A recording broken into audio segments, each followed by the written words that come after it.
Good evening and welcome to the Whitman Hanson Regional School Committee meeting of January 15th, 2020. I'd like to remind everyone this meeting is being broadcast live. It is also being recorded for use at a further date if needed, so keep that in mind, please. If you're going to get up to speak tonight, please get up, give your name, town, address at the podium so everyone knows who you are. And having said all of that, I would ask you to please join me in a moment of silence.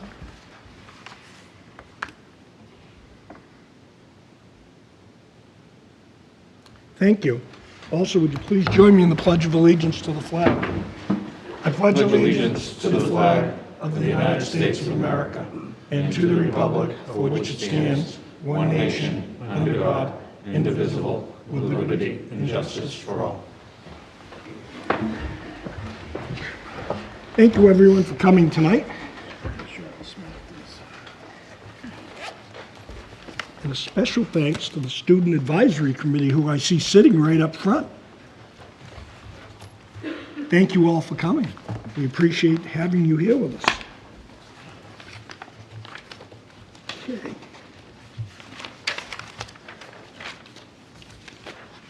I entertain a motion to approve the minutes of December 11th. So moved. Second. Any discussion? All those in favor? Unanimous. Thank you. Caitlin Veneto is our new student advisor, and she is not here yet.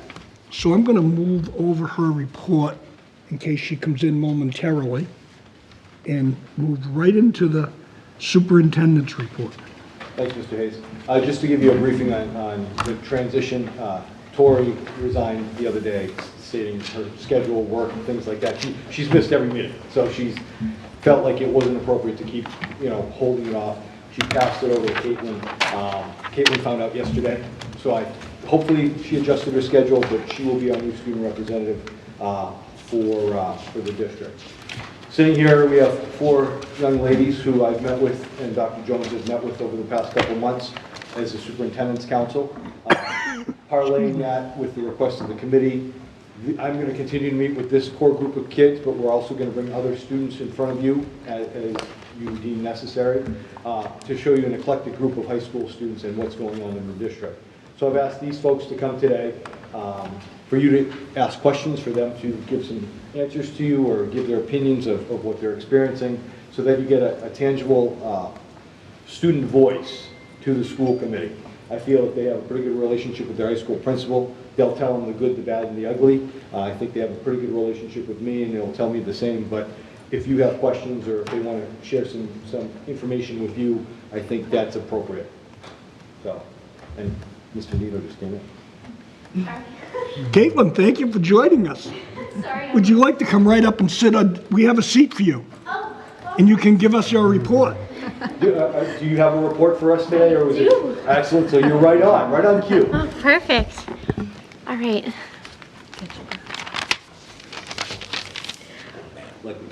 Yeah. Boom. All right, so I just wanted to say hello and thank you for having me.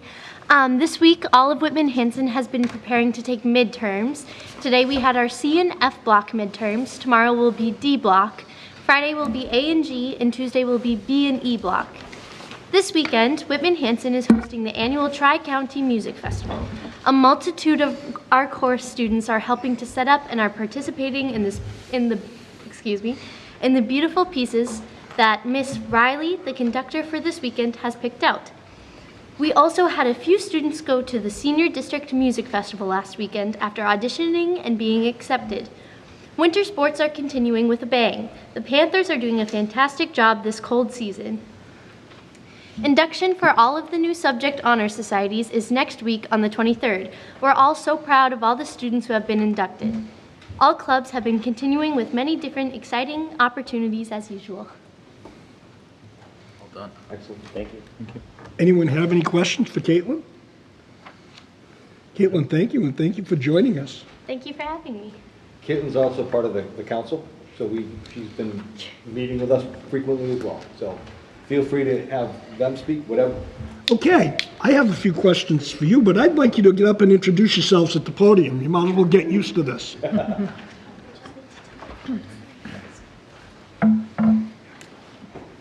Hi, I'm Annika Fleck. I'm part of the Superintendent's Committee.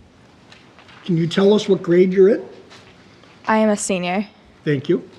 Hi, I'm Jordan Pelletier. I'm also part of the committee, and I'm also a senior. Hi, I'm Chloe Wilson, and I'm also a senior. Hello, I'm Marissa Connell, and I'm also a senior. Okay, thank you for coming. And Caitlin, Yes, I'm Caitlin Benito, and I am also a senior. you can go join them because I have questions. Okay. It's a Q&A, you know, this is a school committee meeting, there's got to be some Q&A exchange here. Let's see. The committee's looking forward to having you come, and we're looking forward to get students more involved with school committee meetings because we're looking for your input on certain things. So you could be the next voice for all of us out throughout the school of any students that want to come in and maybe have some recommendations. We would like you to put the questions to the superintendent first, but we are looking for your input. That's why we're doing this, and we applaud you for coming. This is your school as much as it is our school to guide along, so we want your input, we seriously do. So having said that, one of the topics, and this is something you can, if you have an answer this evening, fine. If you don't, any one of you or all of you, you can put it out there. Start times. Start time seems to be a hotbed here at Whitman Hanson. What's your experience? What do you want to see? Go ahead, anyone. So the start times I have struggled with a little bit. Just getting up in the morning might be a little bit difficult. But I feel that with an early start time, it's nice because we get out earlier. So that gives me a lot more time to go to work or to stay after school because I stay after until about 3 anyways during the school year when I'm not in sports. So the early start time, it can be a struggle, but I feel like it's beneficial in the overall picture because we get to get out earlier for school. What we were discussing at our meeting is that although it is hard to wake up early, if the start time was moved back an hour, that would most likely just mean that we would be staying awake an hour later at night. So we're not really sure if it would be too beneficial to make the change. Okay. Anyone else? Yes, kind of going off of what Chloe said, that was a major topic of when we met with Mr. Simonak was because I know just us as a group of people, we're all AP students, so we have a lot of homework anyways. So while it is nice to like be able to get up later, I do feel as though we would only be getting the same amount of sleep every night. We would, like Chloe said, just be getting up at or going to bed at a later time rather than going to bed early, getting up later. Yes. Okay. Thank you. Programs, academic, extracurricular, the reason I'm just throwing these out is we've got to start somewhere for you guys to spread it around and see what the general feeling is in the district at the high school level, what you'd like to see, whether it be outside volleyball, beach volleyball, or something that you'd like to see academically. I have heard a lot about boys volleyball. I don't know if that was just a joke, but yeah. Other than that, we were discussing at our first meeting that it would be really cool if we had some sort of a fair, either in 8th grade or for freshmen once they're more adjusted to the school, so that they have the opportunity to learn more about the different extracurriculars and classes that we have to offer. Because at the beginning of the school year, when they're adjusting to, again, like the new start time and everything like that, it can be hard to know exactly what you want to be a part of. We think it even might be beneficial to have one like halfway through the year when students might be realizing that they're not as involved as they'd like to be, so that way it can open them up to new opportunities they haven't seen yet. We also talked about, we have the mentor program here at Whitman Hanson, and we talked about maybe extending it a bit more and being more in depth with the incoming freshmen, and to maybe sit down with them during like the end of the year and say, what did you join? What did you really enjoy about the clubs that you joined? And yeah. And also, to add on to that, we were discussing maybe furthering that to the later grades. So I know for us, like I had a lot of questions about applying to college, and that's something that my mentor, even though we are still friends, she wasn't really there to answer those questions because she has been graduated. So it would be interesting to see how it would benefit from making stronger connections all through every grade. As of now, mentors are pretty much tour guides, is what we were discussing, and we think it would be extremely beneficial to put away some time, like maybe once a month, for us to re-meet with our mentees and ask if they need any assistance. I know for me that when I came here, I struggled a bit kind of fitting in and kind of finding my group at first. So I feel like if the mentors were a bit more involved long term, it might help other kids transition better to high school from middle school. And also, just one more thing going off of that. I know that for student council, our goal usually at the beginning of the year is that we want all of the students in the high school to realize what student council does. Like, a lot of people think that homecoming is put on by like the class officers, when in actuality it's student council that puts them on. So even holding the sort of orientation or like fair for all of the clubs would be beneficial during the year for not just the freshmen, like maybe having a separate one for the freshmen to be introduced to it, but also more of the like in-depth of what these clubs do and what the school is seeing, but like the actual behind the scenes of those clubs. All great answers. I'm hoping Mr. Jones is listening. I know he is. Anyone else have any questions? What we're going to try to do moving forward, one second, what we're going to try to do moving forward is get 3 or 4 questions a week from school committee members also, and try to get some better interaction going. This isn't something to put you on the spot. It's something so we get a better handle on what the students want or might want.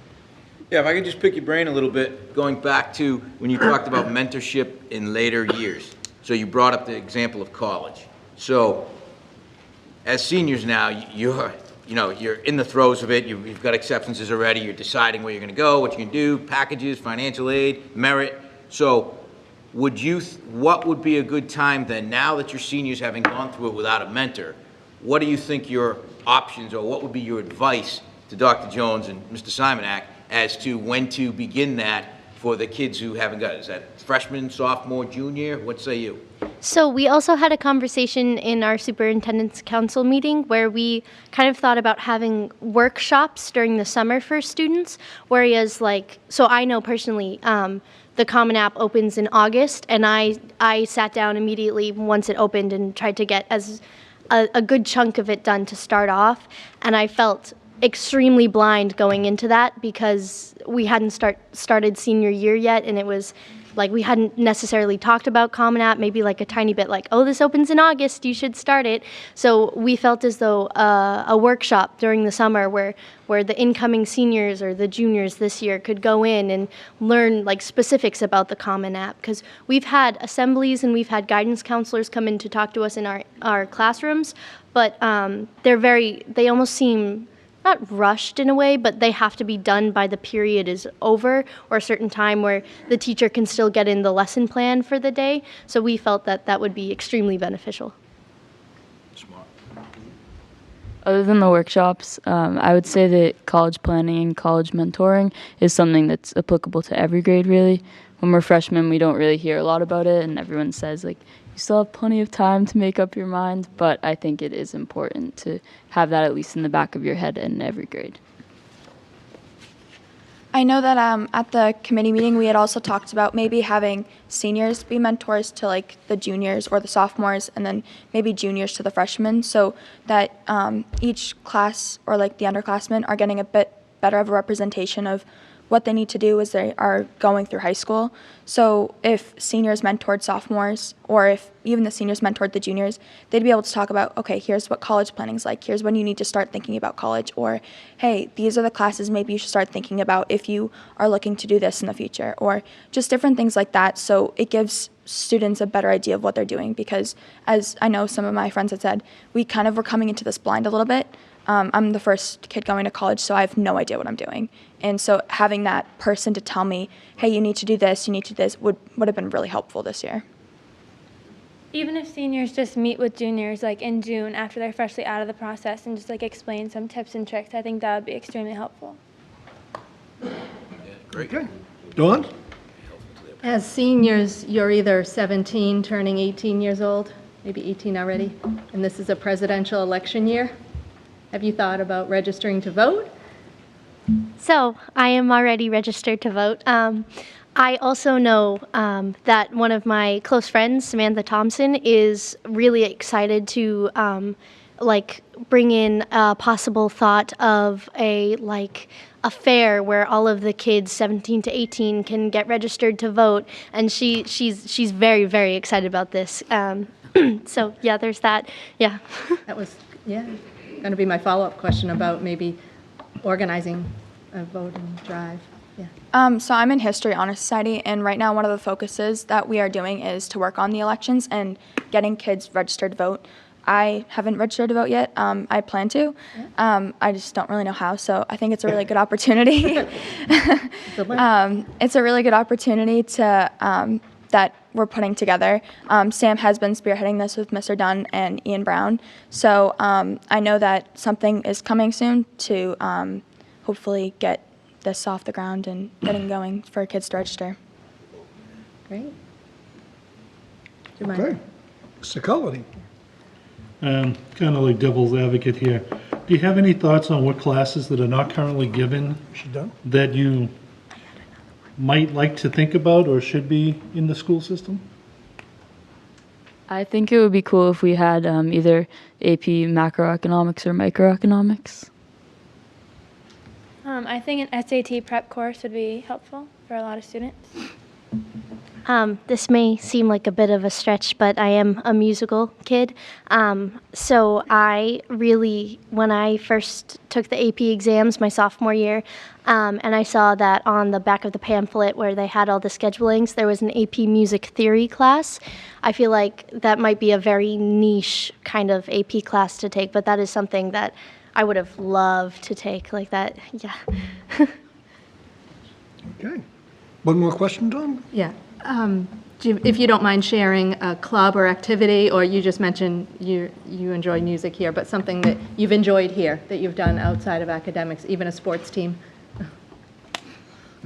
So I've been really involved in high school. I really enjoyed being part of soccer and track, and then I also am a big part of Best Buddies, which I think is just an awesome club altogether. Thank you. So I kind of have my toes in a little bit of everything. As you can see, student council is one of my big areas. I love student council. I'm a music kid. I'm in the pit band for show choir. I'm in Key Club. I'm in all of the honor societies. Yeah, trying to think of what else. There's just everything. Just love it. Personally, I can't really keep count, but I think I'm in 6 or 7 clubs right now. I really like getting involved here, and there are a lot of things that pique my interest. I want to be an engineer when I get older, so I'm in SEEK. I'm the environment I care about, and I also am in the robotics club. I just came from there a couple minutes ago.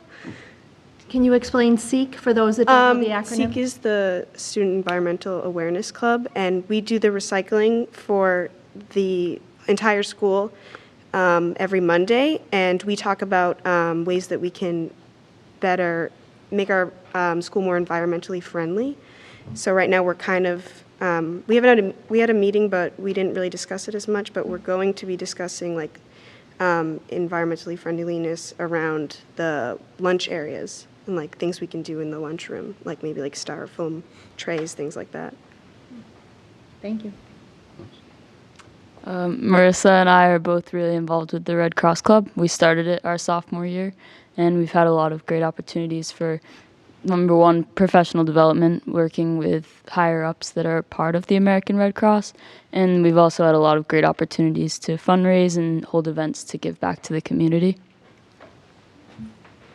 In addition to Red Cross, I've been involved for Food for Thought with a lot of my friends, and we started a garden in the back of the school, and we have harvested a lot of vegetables that we brought to the food pantry in Whitman. Well, thank you all for coming. Feel free to stay for the meeting. We're glad to have you stay, but we know that sometimes other things come about, and we're glad that you're enjoying your experience here at Whitman Hanson. It looks like you are. So spread it out, come back, bring questions, bring other students. We're happy to see you. I think we're delighted with this. This is something new, and it's going to be very good. So thank you. Thank you. Okay, back to the superintendent's report. So in your packets, you have the North River Collaborative Annual Report. I'm on the board of directors, I attend the meetings. There's nothing shocking in the report. If you read it as a member of the collaborative, just a vote to accept the annual report from North River Collaborative. So moved. Second. Discussion? Everybody understands what we're voting on? Yes. It's the annual North River Collaborative Report. Discussion? All those in favor? Unanimous? Thank you. I asked Ms. Matheson, our Director of Student Services, to give a brief report on special ed. We haven't heard from Lauren in a while. We're in a good spot. We're in a very different spot than we were a few years back and last year. Special ed is still an area, challenging fiscal area, but I think Lauren has got it has a handle on it, and she's going to speak to some of our ideas. Thank you. So we had our coordinated program review with DESE. That is complete now. We had it in the area of special education, civil rights, and English learner education. We were commended for our submitted documentation, our processes, and our overall organization. We were asked to tweak a few minor things, so as a result, I have updated our English Learner Handbook, which is available online, and also some of the forms that we were using that have been updated and revised by DESE. We made ours match DESE's forms. I also reviewed with staff ways that we can improve our IEP writing by being more concise in our language and ensuring timelines. The review really could not have gone any better, in my opinion, and we're continuing to make sure that we are in compliance in all areas. DESE also just completed an audit of our 2019 circuit breaker claim. This was also a huge success, and we continue to have precise record keeping, and we're making accurate claims, which is always a good thing. The auditors even said on more than one occasion how impressed they were with our district, that they have been doing lots of audits, and that they would rank Whitman Hanson among the top 5% of districts in the state for audits that they have done. So that was certainly good feedback to receive. This is a big year for audits. In a couple of weeks, on January 30th, we're going to have an independent transportation audit. All of our information has been submitted for review, and the Massachusetts Association of Pupil Transportation will be coming to our district on the 30th to interview members of Central Office, of Transportation, and of North River Collaborative, who is our primary source for transportation here in the district. And really, our goal for this audit is just to ensure that we are doing everything that we can to provide transportation to our students with the greatest efficiency possible. So next time I report out, I will let you know how that audit went as well. We are moving forward on becoming members of South Shore Educational Collaborative. This is very exciting for me personally. The application was approved by you all. Thank you for that. It has been approved by the South Shore Educational Collaboratives Board, and it's now waiting for the approval of the Commissioner of the Board of Elementary and Secondary Education. Once it goes through that final approval process, we will be voting members of the South Shore Educational Collaborative as of July 1. So that's exciting, and this will bring a tuition cost savings to the district, which is always good news. It has been a great pleasure of mine to continue to work with our district CPAC, the Special Education Parent Advisory Council. This is under the leadership of Tina Stidstone, who is the chair. This group has hosted several presentations with our own in-district experts for parents. That's included our Excel team. Excel stands for Excellence in Social Emotional Learning. And that group came and presented on some of the initiatives that are happening in the district to support our students' social and emotional growth. Just last night, we had an outstanding presentation by our school adjustment counselors. It was so awesome and surreal to see our 3 brand new elementary school adjustment counselors who we all worked very hard to bring into this district, seeing them present to the parents on all the supports that they're doing at the elementary level, as well as our secondary counselors that talked about middle and high school. So that was great, very well attended. For the remainder of the year, we have our occupational therapists, our speech and language therapists, and our behavioral specialists coming in to do presentations as well. I welcome any of you who are interested in joining us. It's always on the second Tuesday of the month. It's right here in the library from 6 to 8 p.m., and you guys are all welcome to join us. Budget. As you know, the special education budget is a constantly moving target. What can be true today could change tomorrow with a simple move in or move out of a student to our district. But that being said, transportation continues to be a big financial burden for us. We are projected to spend around $1.1 million this year in transportation of our students. I am encouraged that through the Student Opportunity Act that was signed in November, some reimbursement for our out-of-district transportation costs is on the horizon. 25% of eligible costs that occurred for the 1920 school year is being proposed. So this is all subject to appropriation, but I am cautiously optimistic that we might start to see some reimbursement for the transportation costs. There is also a projected deficit in contracted services. This has come about because there was a few unexpected medical leaves, maternity leaves, and a resignation that I was unable to hire by posting on School Spring. They were specialty positions. Those people just aren't out there right now looking for jobs. So I did contract out for those people. So we will use the money sitting in the salary lines and other lines to offset that cost. But overall, the special education budget is on track for the year, which is great. Lastly, I just wanted to share some of my goals for in-district planning and programs. That's kind of an area I'm passionate about and enjoy, and I've spent a lot of time looking at our in-district programs to ensure that we have a full continuum of programs from preschool to postgraduate age 22. One of my favorite students turned 22 today and left us. So we really have students for a long time, and we want to ensure that our programs meet their needs. And we have some areas of need here in the district. The first is we need a program for our students with autism at the high school.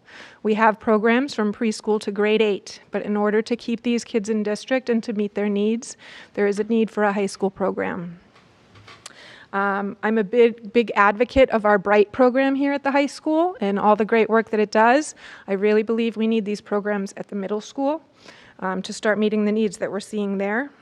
And finally, an elementary language-based learning program is needed. We developed one last year at the middle school.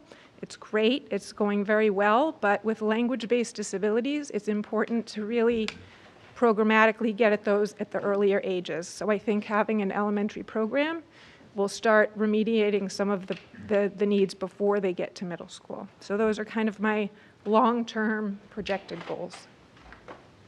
Any questions for me? Anyone have any questions? Fred? So at quick glance, we're going to be about 500,000 over on sped transportation? I believe we budgeted 825.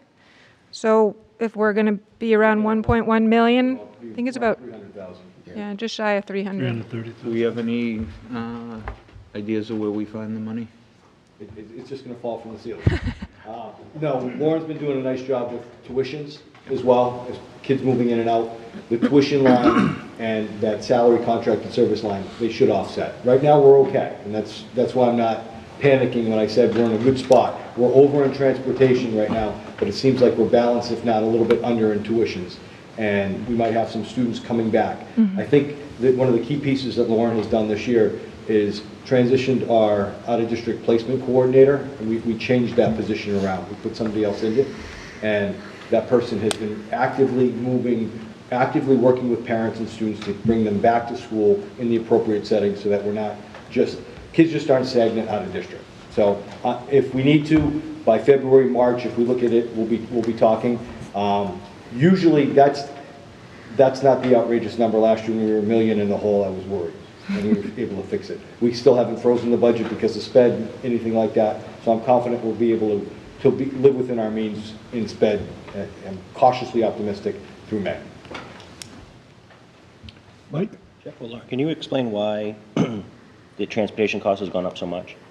Do we have a contract with a service, or? We do. So like I said, North River Collaborative provides a lot of our transportation with out-of-district tuition costs and the needs of students that is growing. A lot of the schools that they're going to are further and further away, and there's less and less vendors that are providing that service. So the daily transportation costs are becoming astronomical. I have some transportation costs that are more than the actual tuition itself. And, that's not something we get reimbursed on. So we're constantly looking, and I know our transportation department does a great job when they're looking for a vendor to get the lowest price bid. But sometimes that is a very costly line item. Therein lies, Mike, the reason for the audit at the end of the month.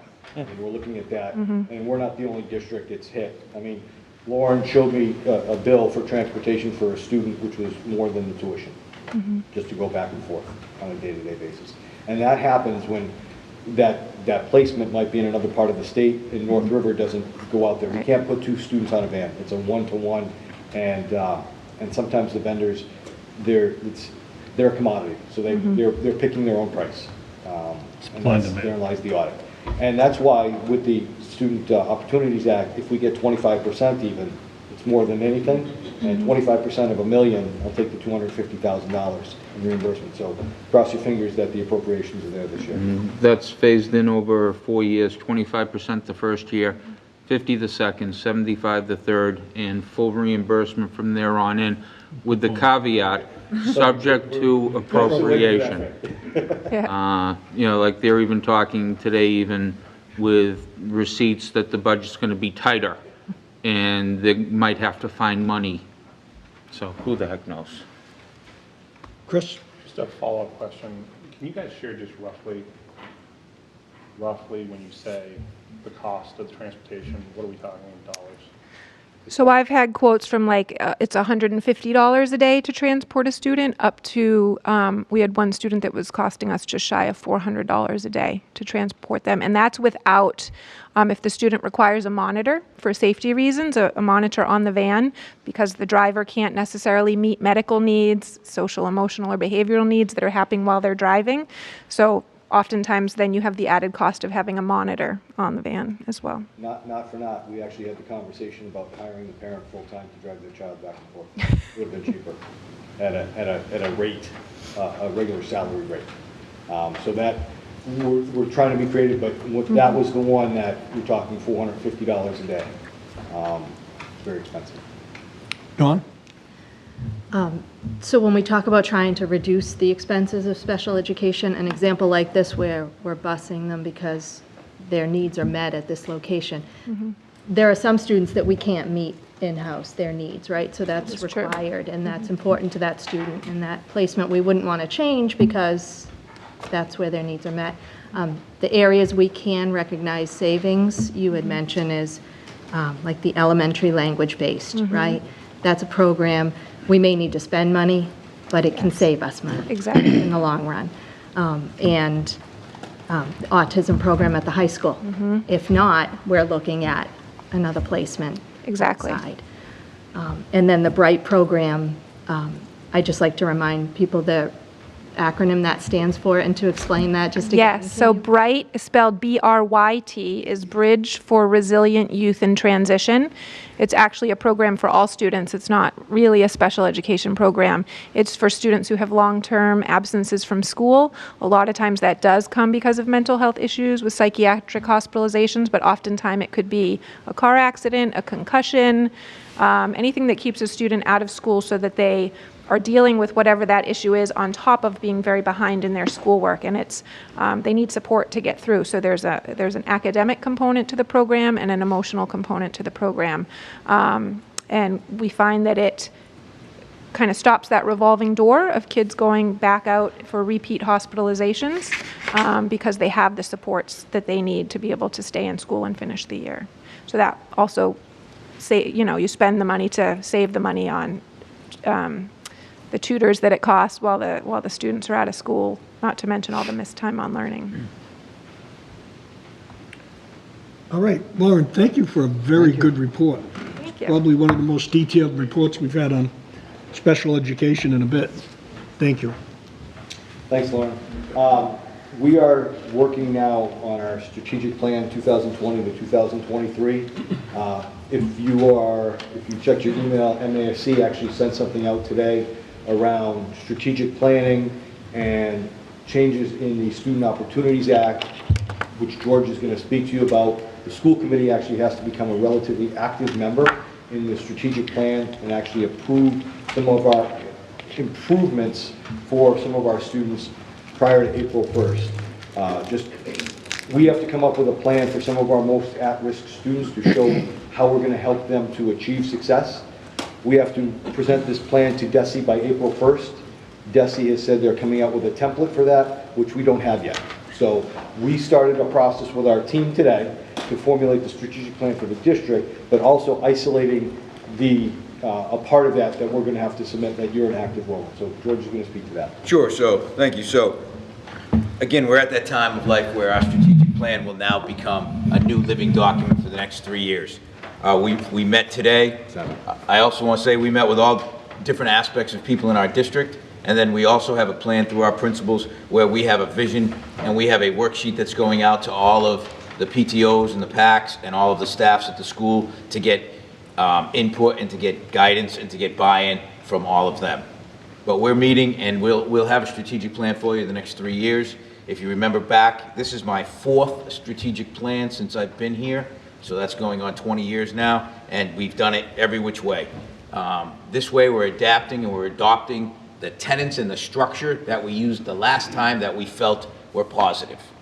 And from there, from that structure, we're moving forward. Everything today we began with a consensus-based approach, and our hope is that we'll meet out for multi-blocks of hours in January, February, and March. We will then bring something to you in March. We will then continue it and finish it if it's not finished. But in March, you will get what's called the 3-year district plan. That is what Jeff was alluding to under the Student Opportunity Act. Those are very specific, detailed things that districts are now responsible in order to remediate and close the gaps for our students of subgroups. Subgroups range everything from English language learners to people of different ethnicities to people to students who have different disabilities or special needs. And now, for the first time, the state is saying, you will show us by research-based methods how you're working to close the achievement gap for these groups. So part of our strategic plan, we said, boom, that's what we're going to include. We're going to include it based on the only guidance we've received so far, which was January 8th. And where it gets a little tricky is that they say, okay, the districts that receive money and the amount of money, what you have to do in this district plan will be very specific, because they're saying for the amount of money that you're going to get, X amount can be spent on this. Your school committee can then help you in ways to which to spend that money to increase achievement, especially for your low subgroups. However, it also says in it, if you're not receiving that much money, you basically have to fill out the template, tell us what you're doing, tell us what you'd like to use existing funds. For us, we're going to use a lot of our professional development funds, and we're going to highlight the things that we're doing and then extend it so that we can reach our learners best. But I wanted to take these two aspects of the agenda together because our strategic plan is coming. That's the pathway that we're going to have for 3 years.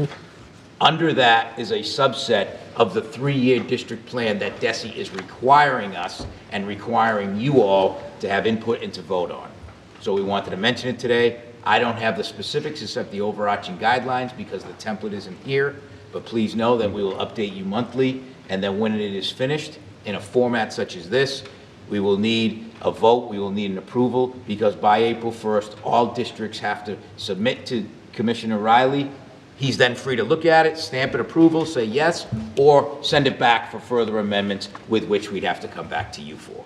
But we just wanted to let you know that this is kicked off, where we're at, and what we'll be doing. Questions? Continue. I think, just highlighting that too, in the new Student Opportunities Act, our district's not looking at millions of dollars coming our way, okay? Certain districts in this area over the next 7 years will see some real financial benefit to their district. Ours is not one of them. They haven't released those figures yet, but the eyeball test from October doesn't look like we're close to even some of our neighboring districts. Part of the MASC document today was about the financial plan, since school committees are responsible for the finances of a district, and how to approve or appropriate money for the improvement plans. We're going to have money. This might be somewhat of an expense, but we're going to work that within our own budget and not count on any monies that we might be getting over the next 7 years, because they're not there. There's just not a lot coming to us. If that changes, I'll update you. If there's a change in the formula as we move forward, I'll update you. But right now, what I'm seeing is not a windfall for Whitman Hanson. Next on my list is just announcing the public hearing for budget. We will do it on February 5th. We had sent something out. Potentially, we have a challenge. We're going to a DESI workshop on how to do this template and how to do this the Monday, Tuesday in Springfield. And I didn't want to be rushed in the budget presentation. However, we will have it ready for February 5th. So the public meeting for our budget will be February 5th. That will be the only agenda item that I'd like to submit to the school committee that day. It's just a discussion on what we have, strictly budget. We have another school committee meeting scheduled for February 26th or 24th, 3 Wednesdays from there, that will have a regular agenda. But the public hearing on budget will be February 5th, and it will be budget only. Is this document wrong? Because I believe it says the 12th. Yes, I was asking for a change, but after some feedback from some folks not being able to attend, we've modified our schedule. It was scheduled for the 5th. It should stay the 5th. Oh, staying, okay. It'll stay the 5th. Mr. Small. Could I ask, and perhaps you don't even know yet, but the format of the handout for the budget presentation, will it be similar to last year, similar to years prior, a hybrid of both, or one handed out and then different information, or more in-depth information, I should say, perhaps available online? Yes. Yes. Yes, so it'll be similar to last year. Okay. Similar to what we passed out last month. Yep. With some more meat to that. And all the information as far as backup will be presented online. And if you have questions, we'll discuss it here. But everything will be there. So line by line, if the committee chooses to go line by line that night, we can absolutely go line by line, because we'll have that here for you. Okay. Again, feedback last year after our meeting was relatively positive. We took feedback throughout the course of the year, and we're making some modifications to that.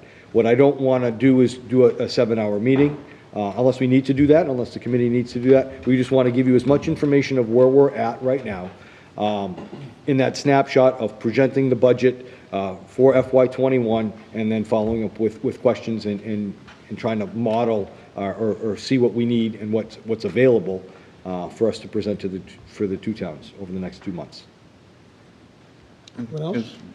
I do know, on more of a personal level, I did receive phone calls afterwards, and while people and myself were appreciative of what you had done last year, there were people that were used to the 3-hour presentation, line by line, everything within each school broken down, and people were looking for that information as well. So I'm just saying, if there could be a hybrid and that could be available to people that want it, on a simple download, that would be the best of all worlds, I would think. Sure, absolutely. I'm concluded. I'm done. Okay, any questions for the superintendent? Unfinished business, budget discussion. So what I'd like to have Mr. Tuffy come up and talk about where we're at year-to-date right now. In your additional handouts is our year-to-date expenditures and revenue for 2020.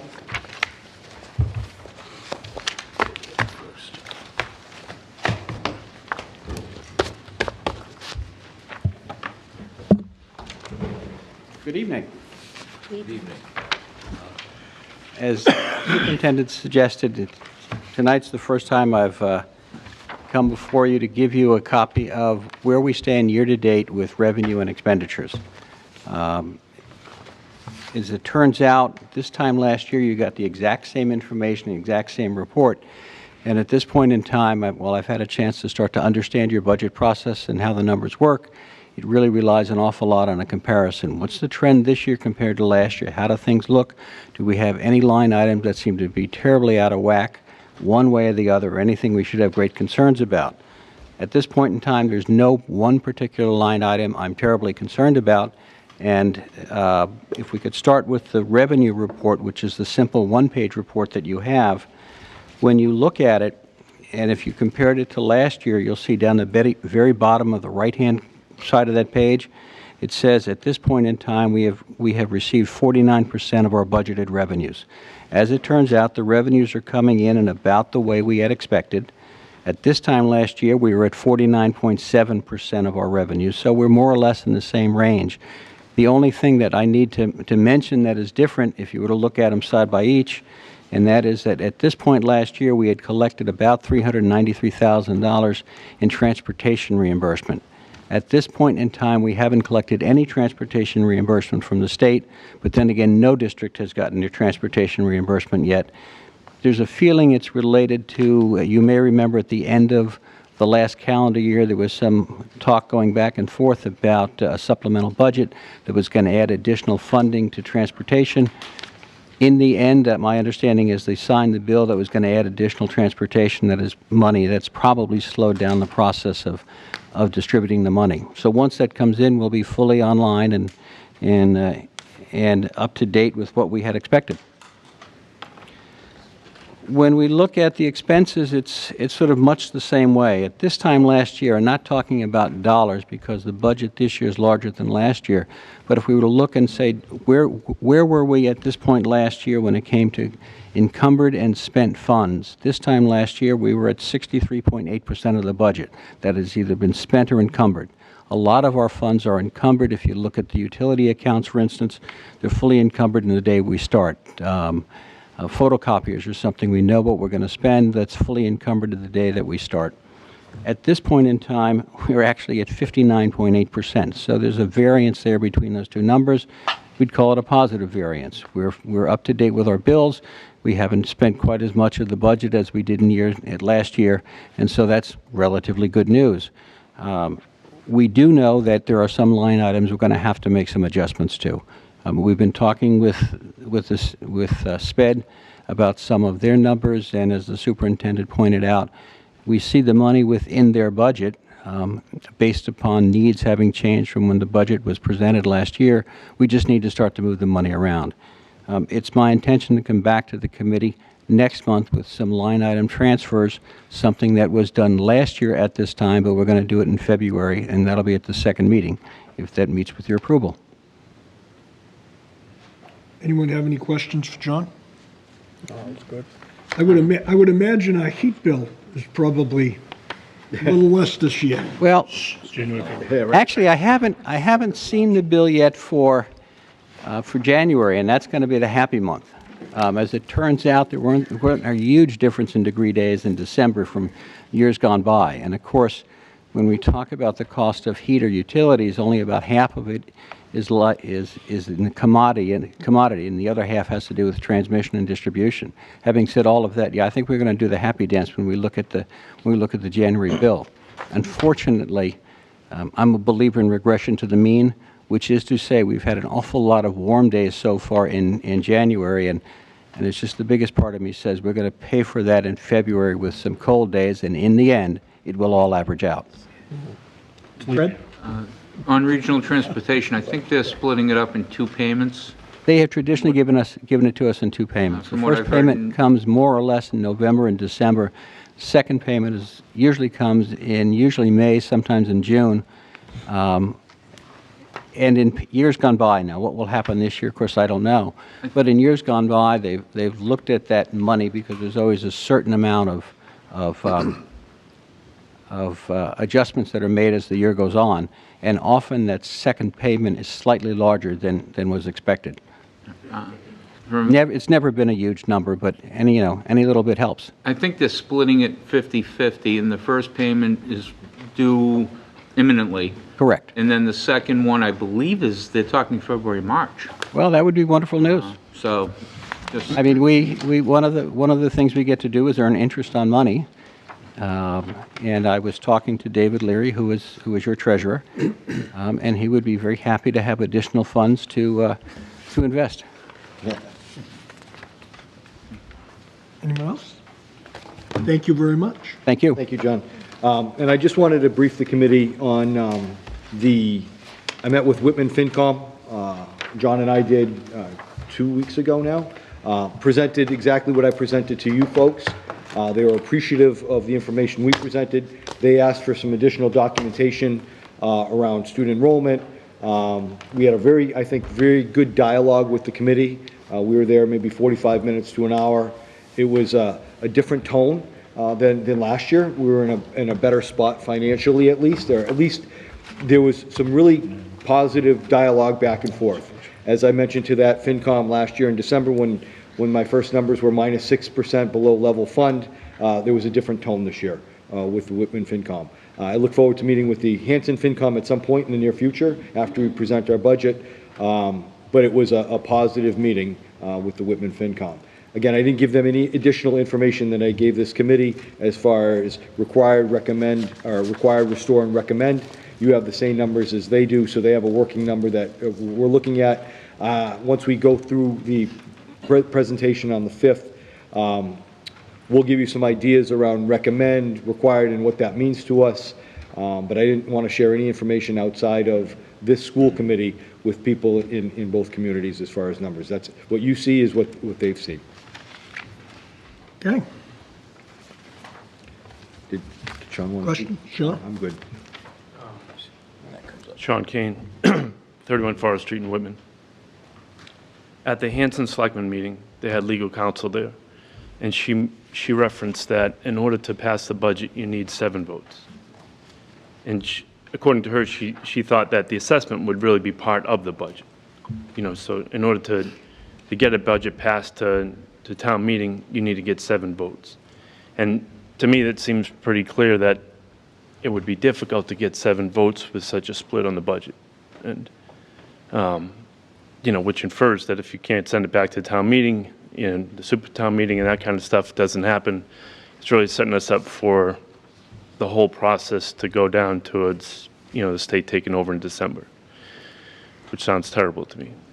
I think taking those things into consideration, and what's recently happened in Whitman, they're definitely taking steps to make recommendations based on a full statutory method.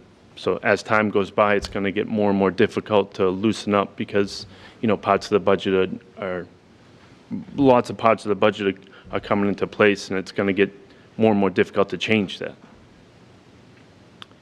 I think it might be helpful to reconsider, if you're from Whitman, to reconsider the vote tonight, to maybe open up the discussion about assessment and have another vote and maybe reconsider an alternative. Not maybe the straight alternative, but some sort of alternative. I think that will be helpful. You mentioned consensus with the strategic plan, and I think that's really the direction we should be going in, with the compromise and consensus. And for me, I think that's long-term sustainable educational funding will only come through consensus. And this right now is not consensus. And it's kind of easy and comfortable to talk right now, but as time goes by, it's going to get more and more tense, especially if a budget can't get passed and the 1/12 budget goes into play in July, and then, level funded and all that stuff. It's going to get more and more stressful. So I think to slow down and look at the big picture and maybe reconsider that vote would be helpful. Thank you. There are a lot of discussions going on concerning budget with both towns right now. I know that both FinComs have been working, and I know that both boards of selectmen have been working on budget, so. Exactly. Moving forward, much pleasure. I mean, we have nothing here on a placeholder that I could say tonight where I have it on an agenda to revote an assessment. We don't need it, we voted an assessment. We voted a Assessment method. An assessment method, and we're working forward. We just had this excellent meeting, as the superintendent said, with the Whitman FinCom. I really enjoyed what they all had to import and everything. Yeah, I was there. Me too. But, Sean, with all due respect, I think you gotta let us do our job.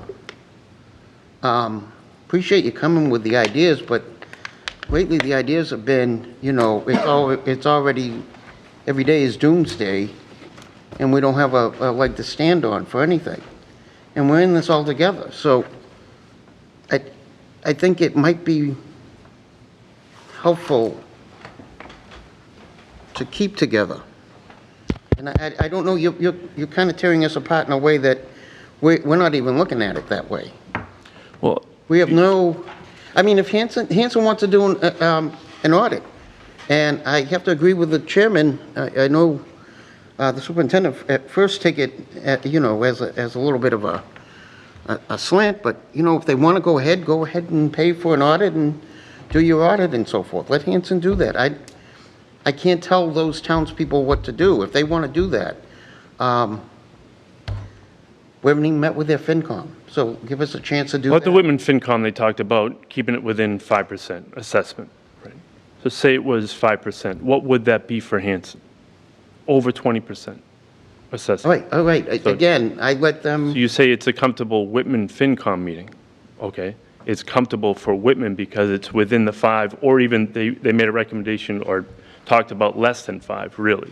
Making a recommendation for less than 5%. You know what? Everything in the conversation wasn't $1. You can sit here and say that, Sean, but it wasn't $1. It was a conversation about what we do.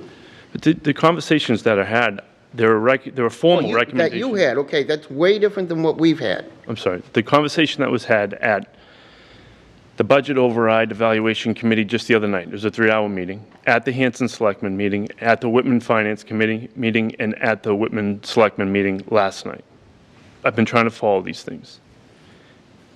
People are making formal recommendations that are going to make it worse. It's going to, if the full statutory method moves forward, how are you going to get 7 votes?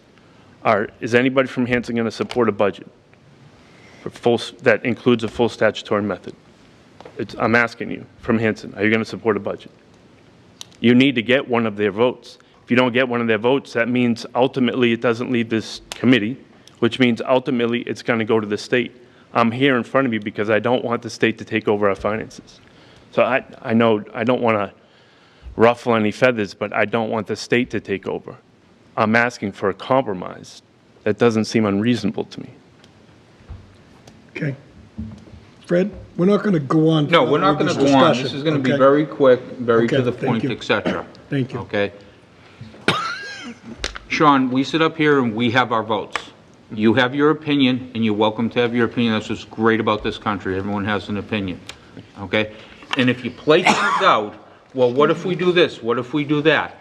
Okay? And now you go in front of town meeting and you have to vote a method. Okay? Because now you're going to vote a method of the assessment as well as what the dollar amount of the budget is. All right? You're taking the same whole risks. You're taking everything into consideration. I fully expect that we will come in within a committee and we will come out with a budget. Okay? The assessment is a secondary item that will go to town meetings.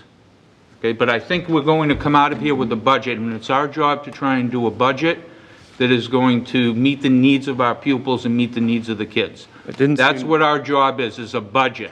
Okay, now we also did do an assessment, method, okay, that you also look at what we feel is fair and proper, as we are charged to do by DESI and by our school committee powers, and we voted an assessment method. Sure. Okay? That is what we voted, that's what's going forward. Now it's to work on everything else. And by coming here and continually going after these things, okay, all you're doing is beating a dead horse and not allowing us to get along with business.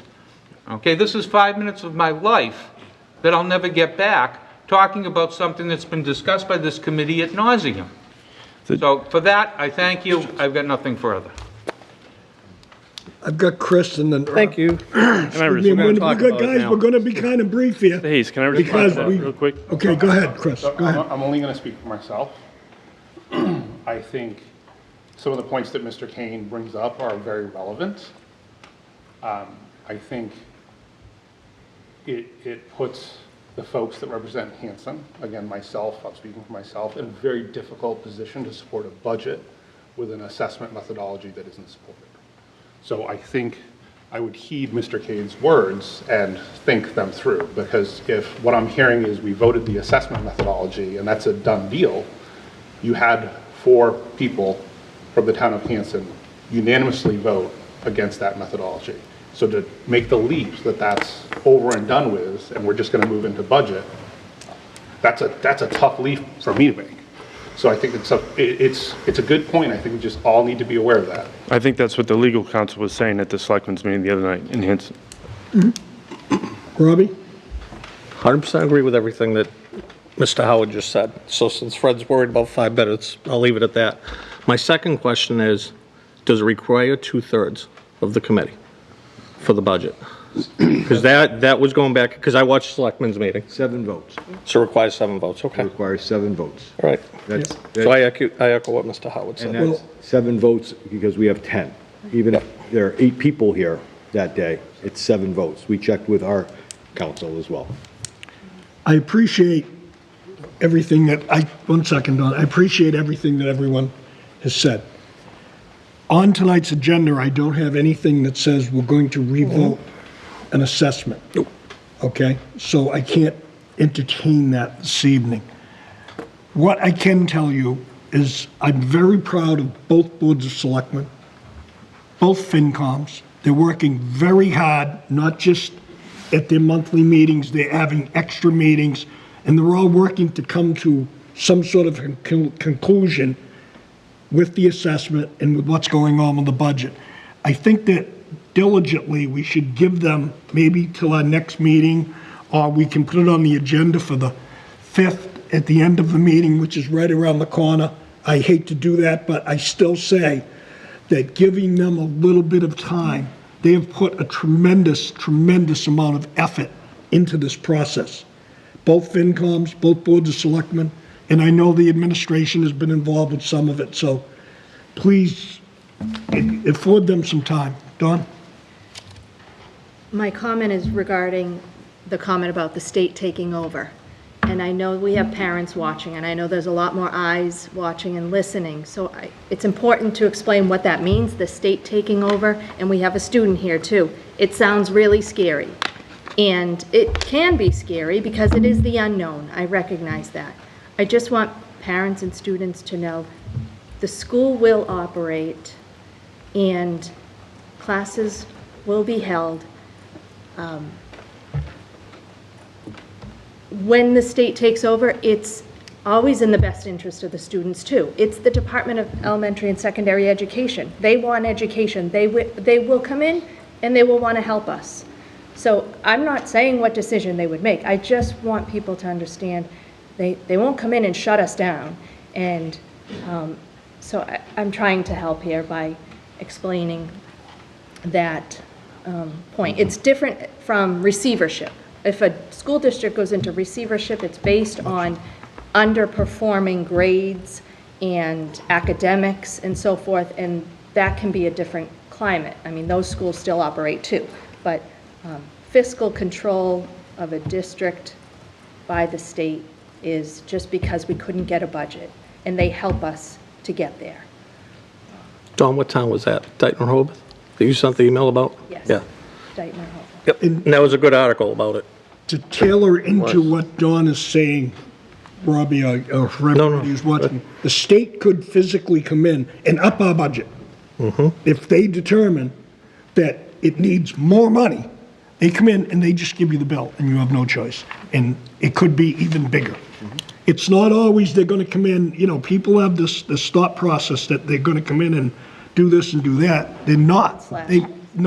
It's not receivership whatsoever.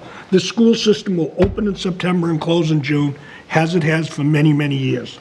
So And that's they- more of what's And going they on. don't come and stand out front, and they No, don't no, knuckle you won't ball or even know. something. It's, John, what newspaper article was that? What newspaper was that in? Do you remember? Taunton Gazette. That was a good article for people to read about it, with Dayton Rehoboth. Rosemary, do you have something new and different? I'm going to add on to the Dayton Rehoboth. Part of the minutes, when the commissioner got up in one of their minutes, he said what they generally do is they come in and they get you about 25 to 30% about foundation. So it'll give you an idea. So you'll be paying a little bit about that about foundation. So because that's what they're seeing as what children actually need to educate. Anything below that, the state says you're really not hitting the mark. You're not educating kids. Then what was wonderful about that article was how the superintendent felt. He felt that it was a win-win when the state came in. It was a very positive.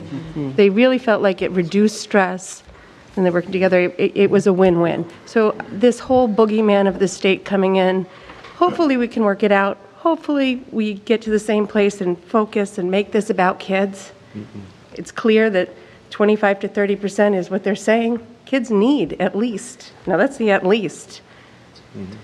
This is what they feel. So maybe we could start to look at what the kids need instead of this fighting back and forth and what's appropriate to fund schools and the demographics we live in.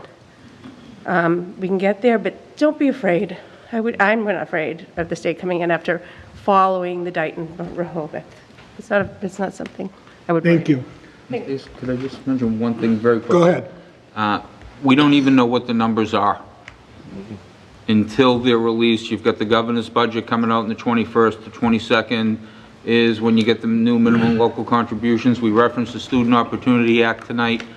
That act is going to greatly accelerate the minimum local contributions for Whitman Hanson. We don't know how it breaks down. The quick estimate and the fuzzy math was about $7 million over the next 7 years. We don't know if it's front-loaded, back-loaded, or spread out over the whole 7 years, how they're anticipating how to do that. So we really don't know what the impact is going to be until we get the DOR numbers and the numbers out of the governor's budget, and that should happen somewhere around the 22nd or so of January. We should have those numbers that Friday. Mr. Tuffy said Friday by 4:30 on that Friday afternoon. So just when everybody's going home, we'll have those numbers that following Monday to start reviewing for that. Chris, and then we're going to move on. Jeff, do you recall a question came up at the last FinCom meeting about Whitman's contribution last year and how it relates to what they can contribute, or can they not contribute less than they did last year? Can you clarify that? I can't, because I'm not sure that answer was correct at FinCom. We're still looking at that. Right. That they can't go less, and I haven't clarified that yet. I'll do that at our next budget meeting, and we should be able to have those numbers as far as the assessment to be able to discuss that. The question was, at FinCom, because this number was given last year, can you go back from that? Meaning, the number that was contributed last year was this: you can only go forward, you can't go back. I'm not sure once you reestablish the new minimum local, because the way we were assessing wasn't using the minimum local. So I want to clarify that. John was out ill last week, and I just want to remind the committee, John only works 2 days a week. He's part-time. So utilizing, and he's doing multiple things for multiple folks. So getting to some of these answers has been challenging. We'll present a lot, and if people have questions and they want to email me directly for that budget presentation on the 5th, we're more than amenable to discuss as we go. I want to say that we're always trying to put kids first, too. We haven't put a dollar figure to anything. I haven't seen assessment numbers yet, so I don't want to put the cart in front of the horse either. That's it. I'm good. I want to thank everyone again for their patience. Budget discussions are always difficult, and this has probably been the most difficult year that I've seen in 17 or 18 years, so please bear with us. I think that not only is the committee working very hard, but again, the boards of selectmen and the FinComs have been working very hard, and the administration's been working very hard. Let's give them a little bit of time. We've got another few weeks. We don't have the governor's budget yet. I'd like everybody to just be as patient as they could possibly be. Thank you. New business, athletic user fees, revolving accounts. Bob, Roger.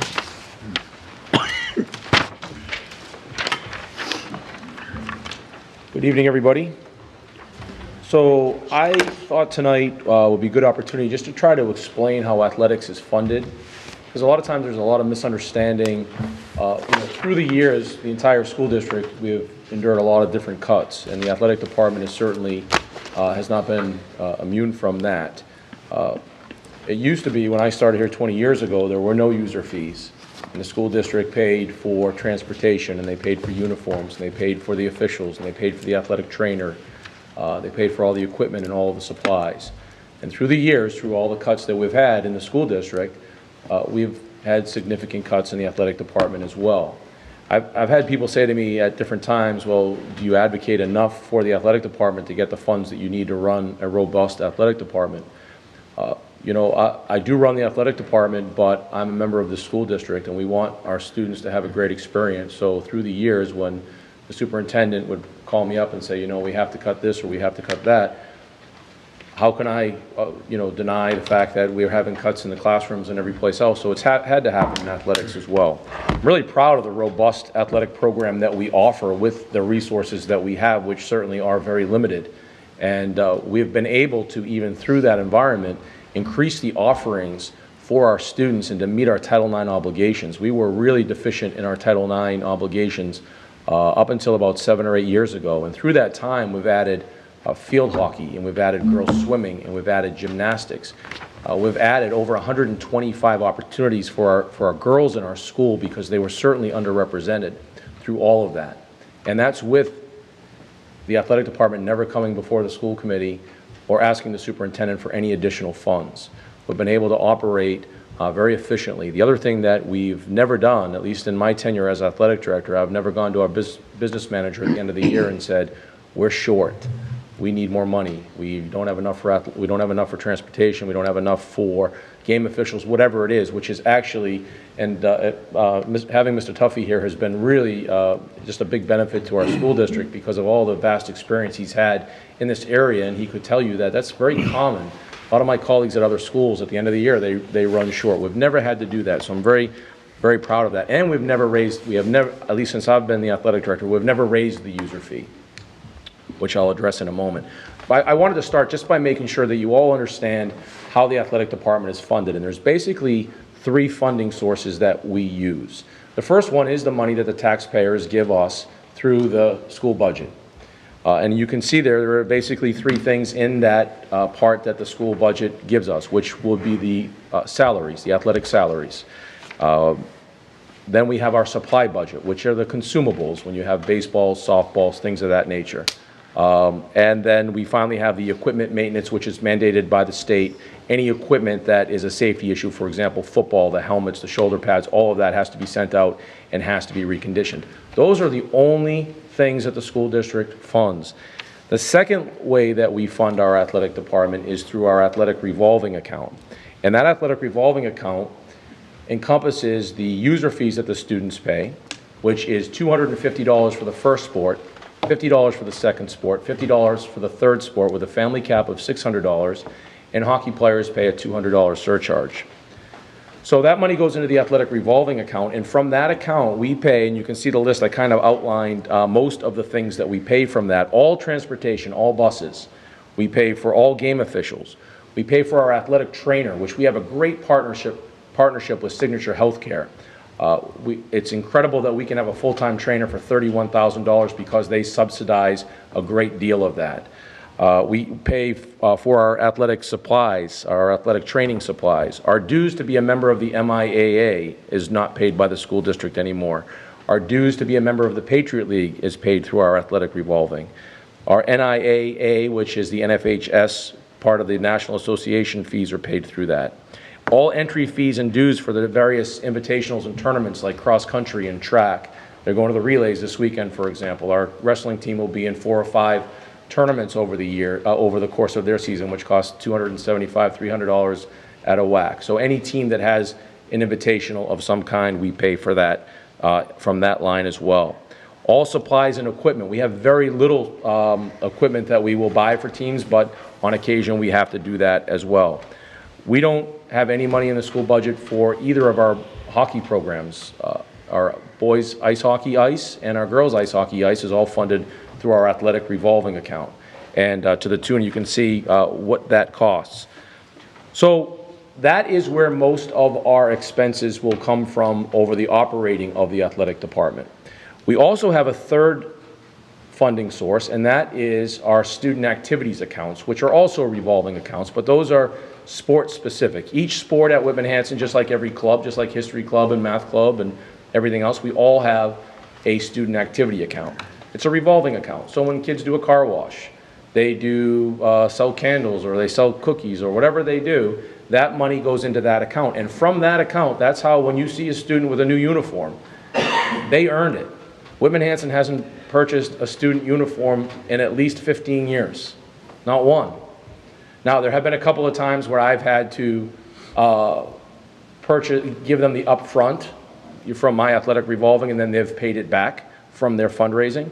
But that last account is really important, because if you can look at the things that they fund from that, this is what the students do and the coaches do. Their uniforms, their practice gear, the additional equipment they might want, scrimmages. My lacrosse coach just talked to me today and said, I want to scrimmage Falmouth on the road. You're going to have to pay for that bus, because I don't have the funds to pay for a bus to go down to Falmouth. So that's something that they would have to fundraise for in their student activities. The team trips, the volleyball team went to New York, the boys and girls basketball team went to Florida. We've had our wrestling team has traveled, our cheerleaders have traveled. School district and taxpayers do not pay anything out of that. No revolving funds from the school athletic revolving funds are used. Those are all raised by the specific team that is doing that traveling. Banquets and awards are not provided by the school. That's done by fundraising. Our leadership and wellness programs when we take students to the MIAA, coaching education programs that we have for our coaches, and other educational resources like we have our captain's council and things of that nature. So those are the 3 ways that the athletic department is funded. I did put a note on the bottom just so that you all know I will not be coming to the school committee asking for any funding, but we are losing our partnership with Middleborough, which has been a terrific partnership and very cost effective for us, but we're not going to be able to co-op with them anymore. So we're going to be going out on our own, but we're going to sustain that program, because for those students, and there's not 50 of them, I wish there were 50. Maybe there will be when we're on our own and we're closer. Maybe, I think we're going to be at Massasoit next year. Every single program here matters. You know, whether it's the team that everybody sees, like you go to the football game and people know about that sport. Well, cross country matters just the same to those students. Every program that we have, all 27 of them. So that's what I wanted to just at least present to you and to anybody that's listening about where the money comes from, where the money goes, how we fund this athletic department, and how we got to where we are. And it is what it is. And you know, I know there's been some talk sometimes, should we raise the user fee? Well, like I said, I haven't come to the business manager and asked for any more money at the end of the year. So I don't think it's time to do that. And I also know there are many people in our community that struggle paying that $250 user fee. Very proud to say that when Jeff was the principal, and now as a superintendent, and with Dr. Jones as well, we've always had the philosophy, we're never going to tell somebody they can't play because they can't pay. So there are many times that students will come and work off their user fee. Sometimes for jobs that I really don't even need to be done. But to make sure that everybody knows that you're either paying it or you're going to find some way to work with us. And we've had parents that work with us as well in other ways. So that's everything in a nutshell, and I'd be glad to answer any questions if anybody has any from that presentation. Anyone have any questions for Mr. Rogers? Dawn? Actually, more of a thank you for the information. In regards to the buses for the transportation, Justin Evans is a Whitman Board of Selectmen. He was here. He had given me some information about electric buses. And initially, when he provided it to me, he was thinking about the district, like save money on transportation, maybe, you know, because Volkswagen was offering, you know, because of the problems they had, grants and funding for new electric buses. And I said, well, I don't know about a whole fleet, but perhaps one bus for athletics, and it's just something to think outside the box, you know, not this year, or... I will look into that. I mean, if it's an investment in value and money... One of the things that has hurt us in our transportation line is Verk Car Rental, which has been a mainstay here in Massachusetts for a long time, and just a great community member. We used to have a great deal with them. We could rent a 15-passenger van for $100. And my golf team could go in that, or my wrestling team could go in that. And now instead of being able to rent the van for $100, we have a bus that might have to go for wrestling for like $600. Nobody else rents 15-passenger vans. There's a place in Hanover that will rent a 12-passenger van. They're more expensive and whatnot, but that's an interesting idea, Don. I look really hard in transportation. We do a lot of shuttles. We get very creative. One bus might serve 3 teams in the same day. They'll go drop them off, go pick up another team, bring them there, and we try to save every nickel and every dime that we can in every way possible, without making people look at us like we are saving money. Because I think when people come to Whitman Hanson, people from Duxbury and people from Hingham, and they see the nice uniforms that our students have, and they see the facilities that we have, it's through a lot of work from a lot of people to make all those things happen the way they do. But I will look into that transportation thing. Would you mind giving an update on the scoreboard and the sponsorships too? Yeah, so we're really close to having that paid off. The last I looked, we were about probably about 15, maybe $10,000 away from maybe 10 or 15 to making the final figure of that. And my plan for this, it was supposed to take us 5 years to get there. We've gotten there a lot faster. We were supposed to pay it off over 5 years, but the sponsorships came in a little better than we had hoped. What I really want to have happen is each team to be able to sell advertising on that scoreboard, so that when they're struggling to get those uniforms, instead, if they went and sold 10 ads on that scoreboard where they don't have to get any printing done or anything else, they just have to simply sell the ads, then 50% goes to the team and 50% goes back into the athletic revolving to replace that money that we took from back then. Jonesy and then Fred. Can you just explain, and I do appreciate all the fundraising you guys do, can you just explain, say volleyball did a car wash and they made $1,000. They spent $500 of it. At the end of the year, where does that... Stays in their accounts, because that's still a revolving account, so it doesn't have to get closed out at the end of the year. It's their money. There are all kinds of checks and balances when any money is expended anywhere. So when they go expend, let's say volleyball wanted to go buy something, they fill out a form.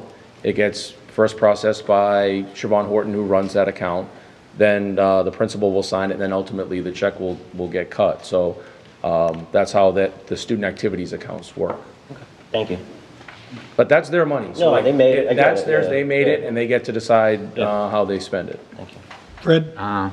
And actually, I think we signed off on it with the warrants. Those come right through us. I know I've said it in the past, and I'm just going to reiterate. With the Great DECA program that we have here, incorporating some sort of a sales program with DECA, and perhaps inclusive of some student athletes, you pair people up if they're not in a DECA program, and having them sell advertising. It's a great idea. It can be an educational opportunity as well as, raising funds. Yeah, Fred, that's a fantastic idea. In fact, we had a business teacher, Ryan Mariano, I always pronounce his name wrong, who I was working with to try to kind of do something similar that you're discussing, and it's something that's definitely on the radar. Something that's very helpful for the students to learn how to go out and do something like that. So it's a win-win. Yeah, it's a win-win. It helps their team and it helps the school. Well, Bob, just anyone that might be watching, because parents, I know I've done this at football games. If you have a student that you have a soccer player or a football player or lacrosse player, and you want to advertise on the scoreboard just for that sport, contact Mr. Rogers. He will give you a price to advertise. Your ad will come on so many times. It can be worked into the announcing part of it, and you're not only getting advertising, but you're helping the students of Whitman Hanson It Regional. really is a win-win for the businesses. and the It's a definite win-win. I know, I spend it. That's We right. do it. You do, and I we benefit appreciate from that. it. And we I appreciate think it's a Do you have a great, birthday announcement that you can? We did that, we've done that. We've done it. Thanksgiving. We do, at Thanksgiving, we do all the well wishes, senior parents can do that as well. It's a little cumbersome for me to do it, but we do it. Okay, another question. The top line, what is funded in the school budget, I Yes. think, since budget is being talked about, I just wanted to go over the figures. So you did say athletic salaries. Can you review that? Just Sure. I in don't have the general? breakdown. So basically, the athletic salary line is my salary and all of the coaches. It does not include our athletic trainer because that is funded in the second column, the second paragraph here, but it's all of our coaches. And so that number sometimes, I'll give you an example about how I haven't come to the school to bail us out. School actually, we had to bail the school out last year because that line was underfunded last year. So if you have a lot of like experienced coaches, just like teaching, there's 5 steps and they get to the 5th step. If you have a lot of teachers that are on the 5th step, that line is very high. But usually you have some coaches leave and some coaches, so it usually evens out in that area. So that's all the coaches and the athletic director's salary. Yeah. So that's 393,000. Yes. Just because people don't have this paper at home. Yes. And then some supplies, 10,000, and equipment maintenance, 8,000. So that's about 410,000 out of the operating budget for athletics. User fees cover everything else. And the fundraising. Yep. Right, so I guess my point is, we have a $52 million budget, And this- 410,000 yeah. athletics. So provided that the user fees continue to fund what they are, if we go back Dayton Rehoboth last summer or spring, there was talk of losing athletics. So I think it's important to bring that right out in the open, And because Don, that people wasn't are gonna even just talk, they actually did it. They did it, yeah. They actually did it, and all the kids went the summer stressed out. Some kids left the district. I got you, Mr. Boyce. It's a tough, and I give this committee a lot of respect for never doing that, because sometimes people want to say, hey, if we do this, we go cut athletics, they're going to pack school, they're going to pack town meeting, and they're going to bring it back. And Jeff's opinion has always been, and with the previous superintendent as well, is you don't want to make a threat you're not willing to keep, right? And that was a very tough time for that community. In fact, I had a lot of people from that. I put that actually on my Twitter about the fact that I'm lucky as an athletic director to work in a community that our school committee doesn't do that. And I'm not saying that with the hope that you don't. But I appreciate that, because we've had tough budget times, and it's easy for people to say, well, cut athletics. Well, obviously, it makes no sense from an economic standpoint. You cut athletics, and you lose a couple hundred kids to school choice into private schools, and now you've lost more money than you saved anyway. So from an economic standpoint, it doesn't make any sense. So that was really tough for them. They eventually restored it. I knew they would restore it, but it took a little while before they did. Yeah. I mean, I guess the other option is if you said, well, we've got to find a way to pay this 410,000, then you up the user fee. And I'm not saying one or the other, or maybe we review it, and it would be nice if we could reduce the user fee. Yeah. But that's, if you've, And then the problem with raising, there are some schools that try to do pay-as-you-go and say, hey, this is what it costs, this is what we want the user fee to be, but let's face it, then you have the haves and the have-nots. You have kids, we have sports like cross-country and track and swimming and wrestling that I'll be in the hallway trying to say, hey, you should go join this sport, and we'll walk a kid down. Imagine if I said that, oh yeah, and it comes with a $500 bill too.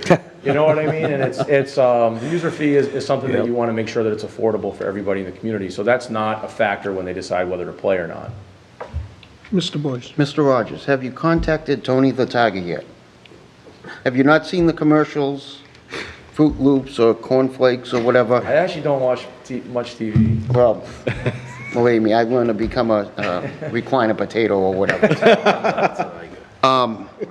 They keep advertising, and I think that Kellogg's or whomever Tony the Tiger works for is coming to the game late, but they're saying, if your schools are having problems with funding for athletics, we can help you out. Now, I don't want to see us kids eat so much sugar that their heads are spinning and they can't even focus on the sport or in the classroom, but I think this might be something else We did that a year ago. Who contacted Probably Tony the Tiger? 4 or 5 years ago, you had a fundraiser, you sold cereal. We did the cereal, yeah. Well, is that all it is? I mean, heck, I think I Yeah, still might have that a was few it. boxes at home. That was a different fundraiser. Not a I'll look into case. that. I promise to get the cats off my lap and get out of the recliner. Hey, if anybody watching at home or anybody here ever has any ideas for fundraising, please bring them to us.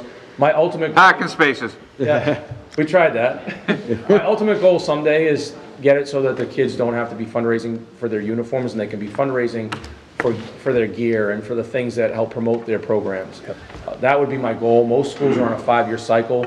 My hope is that the scoreboard gets to the point where it can bring in that revenue every year, and I can say we put teams on a 5-year cycle to be able to get their uniforms. Because it's a trickle-down effect, because it helps the JV and the freshmen as well.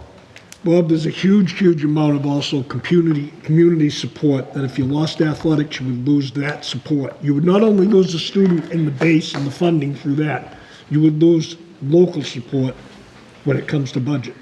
It's right. not 100% about the academic part. Right. Students, as you just saw, there was 5 kids from the superintendent student council standing in front of us. Every one of them was in a sport or 2 or 3 in a club, and there's more coming. Right. It's part of it, the end, she's still here. God bless you. Awesome. Right. So, there's a lot to be said about it for the $410,000. Anyone else? Before I move on.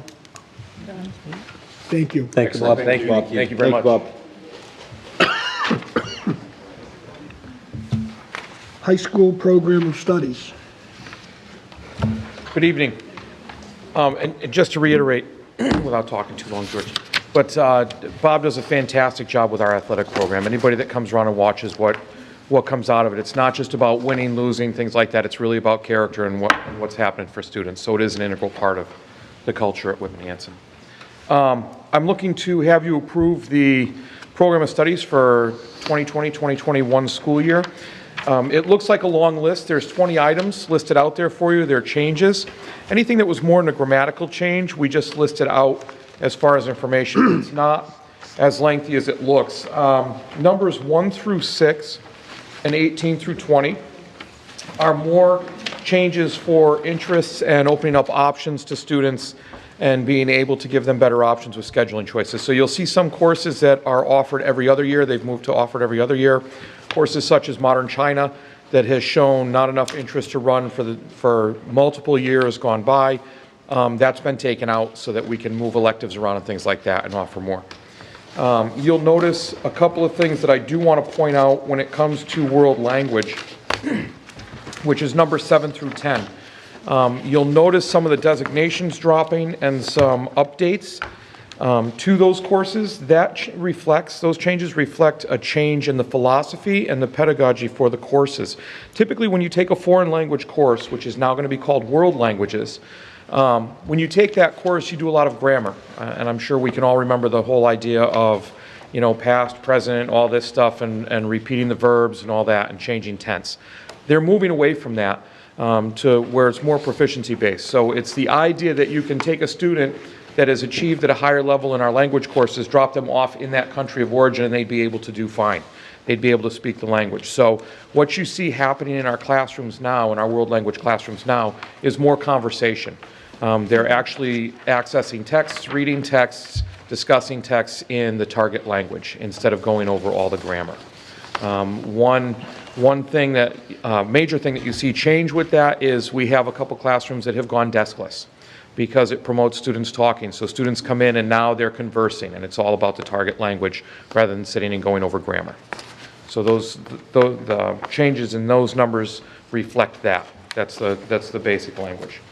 And then a couple of courses that are affected by some standouts I want to explain are number 11, 12, and 15. Those are designated changes in level, and that has to do with some of the standouts that I'd like to explain. So if you turn your attention to number 13, that's advanced algebra with financial applications. I don't know if you recall, but the last time I came and spoke to you, we talked about how we had to make an adjustment to advanced algebra with financial applications to help out the classroom be more unified in what they're going as far as skill level. You'll notice that the next one in line, number 14, is that added course for seniors. That's applications of advanced algebra. If you recall, we had that course put in for students moving from algebra to Algebra 2 that weren't quite ready to take that step. We found that we had both seniors and juniors in the class, where seniors were more advanced than juniors to a degree where it either slowed the pace too much in the class, or the juniors that were coming into it got too frustrated with the level of material and shut down. So the decision has been made to split that into 2 different sections. So we'll have a section for seniors, which is the new added, and a section for juniors, which carries the same name that it did before. Number 16, you'll notice is financial literacy. That is now going to be a graduation requirement. It's been updated to reflect that it's a graduation requirement. And I do have some good news and want to thank you for approving it as a graduation requirement the last time I appeared before you, so that we could solidify that grant that we got. I'm very pleased to announce Julie Geely. I remember I told you she submitted another grant for the state grant to support financial literacy. We have won that grant and to the tune of another $11,770. So that makes a total of $21,770 that we're going to be able to utilize putting towards financial literacy, the graduation requirement portion of it, credit for life fair, different aspects of financial literacy like that around the school. So thank you for that. And then number 17, we have an experiential learning and leadership course, which deals with having students go out and do internships. Currently, as it sits, it's been bounced around a little bit. And when I was here last year, you heard about Brian Mariano, who was a teacher here. He's no longer a teacher here. It was moved into the counseling suite with the counselors, which makes a lot more sense from my standpoint. They teach the course to the students. They address skills that they would need out in the job workforce.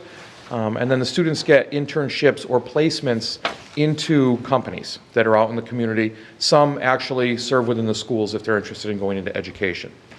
We're looking for a name change on that to internship because we're looking to make adjustments to it. One of the first adjustments we're making is we're going to open it up to second semester juniors to bolster the numbers and offset some of the declining numbers we see from second semester seniors that are looking at maybe it's a good idea at first, but then no, I'd rather have a seminar, take advantage of senior privs, things like that.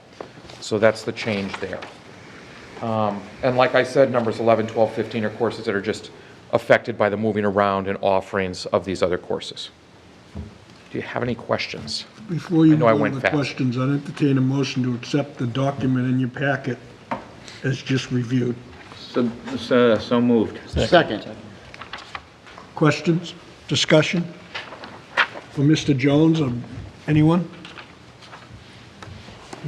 Seeing none, I'll move to the vote. All those in favor? Thank you. Thank you very much. Thank you. One before you leave, Chris. We have this polar plunge coming up. And, you know, most of the administrators and quite a few of the school committee members. One less. Sorry. This is how you trapped me last year, but go ahead. So, you know, I figured we were all going in and I was going to try to stay because I still have got this cold, dry, but there's a All right, rumor have that some you were going to tears in my chip eyes. me I in. just- What? There's a rumor that I may get, you know, tipped in. Is there any truth to that? I don't know. People have rumors about strange things. I mean, it could be fake news. You might have to check it. I don't know. Fact check that one. Thank you. Thank you. Thanks, Chris. Good time, too. Nice, nicely done. Wasn't bad, it was brief. Okay, academics. So we're starting to look, just as a teaser for you folks, looking at the school year 2021. Labor Day this year is September 7th. I'm going to tease this out there. I'm going to look at teachers probably coming in on October. Yeah, we're going to start in October. On August 24th and 25th, and students starting the 26th, the 27th, and the 28th. The town of Hanson has asked us to have September 1st off as a local election day. Yes. And November 3rd is the presidential election day. I'd like to say students are coming in the 26th, the 27th, the 28th. the 31st. They will not have school on the 1st. Teachers will have our Election Day PD Day that day. Students will return on the 2nd and have a half day or a full day on the 3rd. Excuse me, and be off on September 4th for the long Labor Day weekend. Okay? I'll draft that out for you, but again, teasing it out there that Labor Day's late. If we go to the week before Labor Day, we're going to be pushed into the 3rd week of June. Right, we'll get out June 17th. We will be out June 17th if we start where we normally do The week before Labor Day. with Labor Day so late. So there are discussions that are going on, taking into what's happening in Hanson and their requests. We just want to sprinkle the infield a little bit and let you know that we might have some of these thoughts. They have to go through a lot of different ramifications, obviously, but we just wanted to let it be known so far. So probably on the 26th of February at our next real school committee meeting outside of budget, we'll present that calendar. So if you get feedback from your constituents over the next month, let me know, and we can make modifications to the calendar or have that discussion. But as people start planning next year and saying, well, when is school going to start? We're looking at a late Labor Day, and I really like coming in earlier, so it gives us the opportunity if there is some snowfall in the year. So we're not going into the second or the third or fourth week of June. So this is an FYI. This is an FYI. And so if anyone else FYI. is heard, Mr. Howard. So what are you thinking for Christmas? Christmas, if I'm looking at it correctly, falls on Friday the 25th. What are you thinking for? We're looking at the 23rd, 24th, and 25th. So it would be a Wednesday and then the following. As we've always done. Correct. Okay, thank you. Any other questions? It's nothing to vote on, it's just an FYI. And then, I'm sorry, Election Day, November, all That'll schools will be, be closed. all schools will be closed that day. Yeah, we're going to have to vote on that, though, so bring that all back Yep, at the bring same it all time. back. Mhm. Just because the town clerk, if you recall at the last meeting, I read that she had requested that, Hanson Town Clerk. Before I go into field trip requests, I'm just going to read a couple of letters. These are more than valid. This is to Richard Spencer, President, Chief Executive Officer of Northeastern Savings. Dear Mr. Spencer, on behalf of the Louise A. Conley Elementary School, I'd like to thank you and the members of the Northeastern Savings Bank for your incredible, generous gift of $14,160. We will utilize the funds to support our technology initiatives with Chromebooks for classrooms. With your help, Conley School continues to advance its mission of 21st century education for our students. It's a longer letter, I'm going to cut to the chase. Thank you very much to Northeastern Savings Bank for donating $14,160. What a valid community member that bank is for this district, so thank you very much. And it's signed Karen Downey, Principal. Would you be looking for a motion to accept the gift? I believe we already have accepted it. Well, we haven't formally accepted it here. Okay, I didn't. We have a check. So moved. Have a check. Motion to accept the gift. Second. I got it all over the house. Is there any discussion about accepting $14,160? I am going to accept it. Can we just read the part of the letter? Because I have had someone ask me, how did Conley get this? Like, why did it go to With that? recent budget cuts, the majority of funding for any additional enrichment programs or materials comes from the funding efforts of each individual school. It is challenging work. One of our goals as the administrative team is to provide technology that supports learning in an engaging way for every classroom. Your generous donation has made it possible to purchase 60 Chromebooks. What a wonderful surprise as we entered into the holiday season. We're extremely grateful for your partnership and hope to continue the relationship for many years. It was our great pleasure to meet with Ms. Dalia Cardoza, Assistant Vice President and Branch Officer of the Whitman Branch of Northeastern Savings Bank. Ms. Cardoza attended our monthly meetings, all school meetings on Friday, December 20th, 2019, and she presented us with a check. She spoke to our students about being good neighbors and fostering relationships. How about that? This bank is on the ball. She told them that she had heard about good things they do to help our community, like our donations to the food bank and charities that help their children, and that your community wanted to do something to support our Conley kids. There was cheering and, yes, even a few tears. She turned the check around to display the amount, and we are so very grateful. The goal of our school is to continue to make a difference in the education of each child by providing the best possible instruction. With the help of donations from supporters, such as you and Northeastern Savings Bank, we will continue to see improvements in every classroom for our students as they become ready to learn, investigate, and challenge themselves. Thank you again for your very generous support of the Louise A. Conley School. Best wishes, Karen Downey, Principal. And again, thank you very much. I have another letter. Mr. Did you vote? I'm Let's get the sorry, money all in. those in favor? Thank you. Thank you. This is from Mr. Shane Shrout, care of Mr. Warner, Scoutmaster, Troop 22, 15 Old Colony Way, Whitman. Dear Shane, on behalf of the Whitman Hanson Regional School Committee and the Whitman Hanson Regional School District, I commend you for earning the Eagle Scout Award, the highest rank a young man can earn with the Boy Scouts of America. This is a wonderful achievement and great reflection on your diligence and commitment. We acknowledge and applaud your efforts and thank you for your dedication to your community. The work you have done at St. John's Episcopal Church in Holbrook is especially praiseworthy. What an excellent idea, creating a mediation garden. I commend the work you did not only level in the area and relocate the benches along the path, but to take the time and effort to rebuild the cross was thoughtful. Thank you for your efforts in fundraising for your materials. You have created a small haven for personal thought and reflection. It is a substantial endeavor to work with others to organize and manage any type of project to accomplish a vision. Your family, your troop, and your community are very proud that you set out to become an Eagle Scout and you have successfully achieved that goal. The skills and the values that you have learned along the way will be reflected in your decisions and goals throughout your life.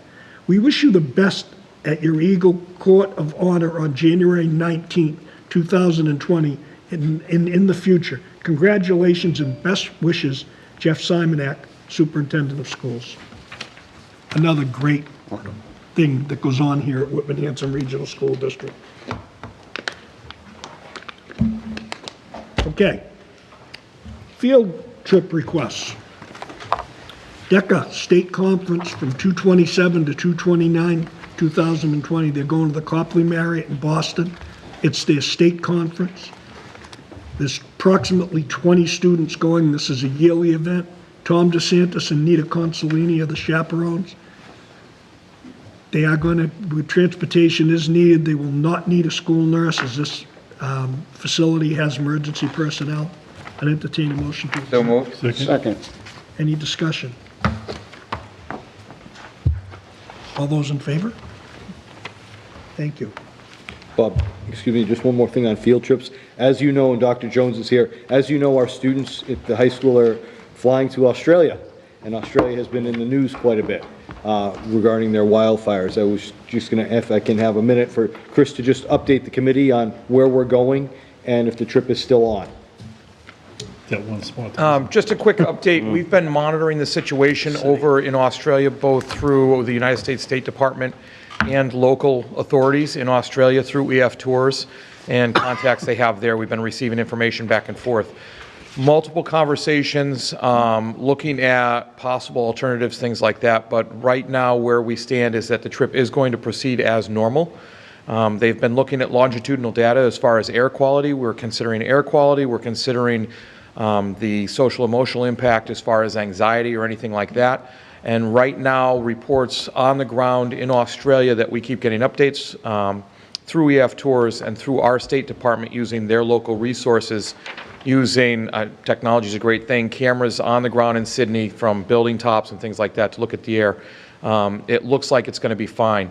Where the wildfires are, that's not an area where the students are going to be going. And in some of the instances, at one point we're going to the students are going to the far north. If it weren't for media, TV, news, things like that, those individuals wouldn't even know there were fires burning. It kind of equates to when we have California wildfires going on and we're here, how much it's affected. There is some unrest, obviously, among parents. For the most part, it's been neutral. There have been some positive comments. We've had a couple individuals that have contacted us, not negative, but just very concerned because obviously they're sending their students. Mr. Davidson, who's in charge of the trip, has proactively reached out to those parents. He has not gotten in contact with all of them, but they are holding an information night, a typical information night that they normally have before these trips, tomorrow evening. And tomorrow evening, he's going to be presenting all that information as far as air quality, showing all the longitudinal data, showing the local information on the ground, information provided by EF Tours and by our State Department to the parents to show them that it is safe where they are going. Any questions for Mr. Jones? Thank you. We'll give you an update on February 5th if anything changes. We'll modify if need be. All right, I have one more. Dear members of the school committee, parent support and involvement is a highlight of a successful school community. The Indian Head School is fortunate and pleased to be able to say that we have both. Through the active involvement of families and fundraising activities this year, our PTO has raised funds to support not only many cultural events for our students, but also some very important items that will help enhance the environment of our schools and student learning. At our last PTO meeting, PTO generously approved to gift the Indian Head School with the following items: 10 air conditioning units to be installed in the classrooms at a cost of $9,326.50, 30 Chromebooks at the cost of $7,080. On behalf of the Indian Head School, we would like to accept these gifts and acknowledge the generosity of the PTO and all the support they give our school community. Throughout the leadership of Melissa Valkovich and Kate Dooley, and all the board members, Indian Head School continues to be a successful school community. Thank you for all that you do. Respectfully, Gary Pelletier, Principal, Jennifer Costa, Assistant Principal. I'd entertain a motion to accept. So moved. Second. Discussion? It is amazing, as we go through what we talk about in funding, that all of these people, it goes back to community support, that they supply the community support that they do, that we have the volunteers that we have and the people that come forward. And I believe part of this money came from the polar plunge from last year. I'm not totally sure, but I believe it did. So, having said that, all those in favor? Thank you. And thank you to all the volunteers. It's fabulous. Okay. Subcommittee reports. I'd entertain a motion to accept the minutes of December 18th, 2019, warrant subcommittee. So moved. Second. Discussion? All those in favor? I'd entertain a motion to accept the minutes of January 2nd, 2020. So moved. Second. Discussion? All those in favor? Unanimous, thank you. All right, so Facilities and Capital Improvement Subcommittee, I don't believe met since the last time. No, but We haven't met, but I just wanted to give, Go ahead. before we have our next facilities meeting, which will be February 26th, we'll meet. Ernie found out a week and a half ago, a week and a half ago, about the clawback time for the Duval roof. We were under the impression from MSBA we could submit an SOI for the Duval roof repairs after 20 years, and this is year 20. So we've been waiting on that to do that. He contacted our person Jennifer at MSBA. That's the person we're working with the SOI for the Whitman Middle School, and she informed him that the clawback period now is 27 years. Isn't that nice? We spoke to the Whitman Override Committee about that the other day because it affects Whitman finances. Whitman has put away $500,000 towards the Duval roof already. Fred actually contacted me about maybe a solution to that with our state representative helping us out in a certain way. So I just wanted to turn it over to Fred. So I contacted Allison Sullivan's office and expressed the dismay. We have some records, or at least I had some records within my emails, showing that we were refused an SOI back in 2015, we submitted in 15, Yeah. but it was in 2016 we were refused it. That's correct. Because it would have to satisfy the clawback, even though Diane Sullivan told us to submit it. I'm in the process, with Jeff's permission, to go through Ernie, grab the submittals that we sent and try and get every document that we can showing the timeline, present them to Allison. She'll look at everything and we'll try and come up with anything that they can do to help us on a state level, as far as that goes. The thing that Jen had told us around the clawback too, they made that ruling because of the amount of SOIs that have come in. She said, that doesn't mean it's set in stone for the next 10 years. They could bounce that to 25, they could bounce it to 21, whatever. I appreciate that reach out to Allison, and we'll work together to see what we can do to make those repairs to Duval, and with the state help, that would be beneficial, so. Great. Nothing that Ernie did at this point, he was moving forward, and he got the rejection at that point, so. Okay, legislative update. We heard about the Student Opportunity Act. We heard about being funded for some regional transportation. We've already discussed the quote-unquote subject to appropriation language that is in most of our monies that we seem to want to gain. It's a wait-and-see attitude. Governor's budget, 22nd. State of the state is the 21st. And we'll go from there. Okay, Other than that, pretty quiet on the Western Front. questions? Pilgrim Area Collaborative, We will be meeting the first Thursday in February, February 6th. We have not met for the last 2 months. Mr. Chairman, if I can add one more thing? Sure.